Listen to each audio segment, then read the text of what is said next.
Hello, so today we're going to be looking at statistics, and we're first going to start by looking at ungrouped data, and with time we're going to actually see what's the difference between ungrouped and grouped data.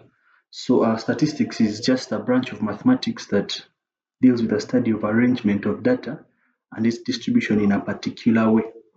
So we said we're starting with this is supposed to be ungrouped data. Then we shall now look at grouped data later on.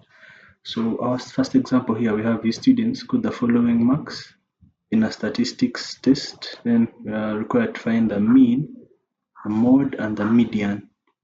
So in this question, I didn't put the values because I wanted us to actually do everything from here. So we have these students. Now we are going to say maybe Para got 82, James got 50, Peter got 60, Steve got 90, Mark got 77, and Jeff got 82. So these are their marks. So for this specific example, we're just going to introduce the concept. Then for the other examples, I'm now going to probably give us better formulas and a better framework with how to handle these numbers. So we're going to start with the mean. So the formula for mean, mean is like the average of all these marks.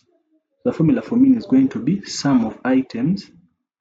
Though as I told you, we are going to get better formulas because anyway, depending on the level you add, so sum of items out of the number of items. So here the sum of items would mean adding everything here. So this would be 82 plus 50 plus 60 plus 90 plus 77 plus 82. So this is everything 1, 2, 3, 4, 5, 6. 1, 2, 3, 4, 5, 6. Divide by the number of items. So this is 1, 2, 3, 4, 5, 6. This is 6. So you put this into the calculator and we get the answer. Okay, let me first pause and put this into the calculator. Then I continue after I've added. So we get 441 divided by 6. This is going to be 73.5. And depending on the unit, okay, here it should have been percentage. Now the mode, the median, and even the mean are all in the units of whatever is in the question. So here this may be percentage, so even this marks will be in percentage. So this is like the mean mark for everyone. Then now let's go to the mode. Now the mode is the mark which is occurring very frequently, or the value that is occurring most frequently, or in another way, we could state it that a value having the highest frequency. Now I think let me introduce that concept now. So we could arrange these numbers in, let's say, I have 82, I have 50, I have 60, I have 90, I have 77.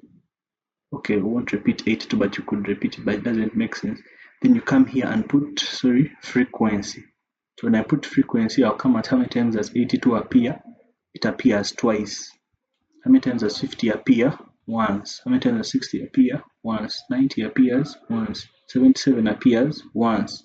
That's why I said it's not important. It would not have been important for us to write 82 again because we already had it here. We just have to put 2, meaning it's occurring twice. Each of these others are occurring once. So the frequency is the number of times any number is appearing. So that's why I told you that the mode, the first definition of mode, or the simplest way, is the value with the highest frequency. That means the one that is occurring most. So that's why here, even without drawing this table, I could just see here that 82 is occurring more. But however, sometimes you actually have numbers, very many numbers occurring twice, thrice. So you would have to put them into frequency form so that you see which one is occurring highest, which one has the highest frequency, then you pick it out. So for our case here, the number occurring most, or the one with the highest frequency, would be 82. So that's the 82, and I said it always will retain the unit, so this will be percent.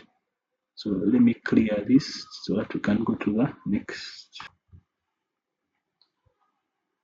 Okay, so now let's go to the median.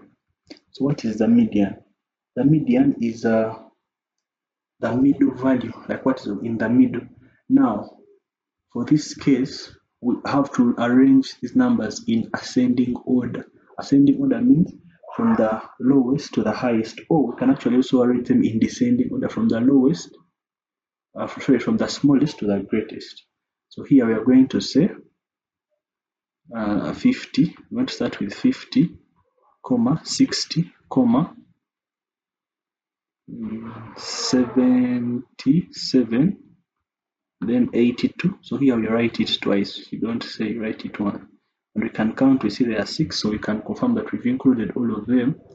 Then we now start pairing the numbers at the edges. So you see, pair this with this, pair this with this, and pair this with this. So you see we have 2 numbers in the middle.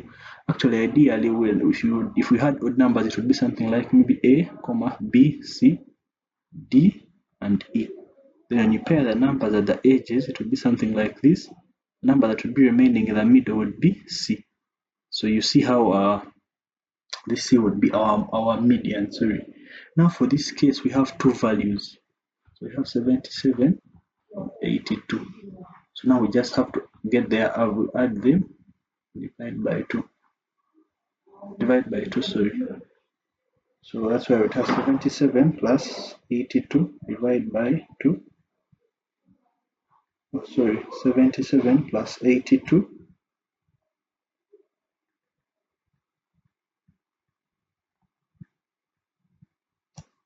So we'll get 79.5%. This is our median. So this was just to introduce us. So now we're going to look at just a few more examples, but let's going to put the concept in a more understandable way and in a little more advanced way, because we need to look at how we can find the variance of ungrouped data. Then I think that can be, then we can now look at the group data.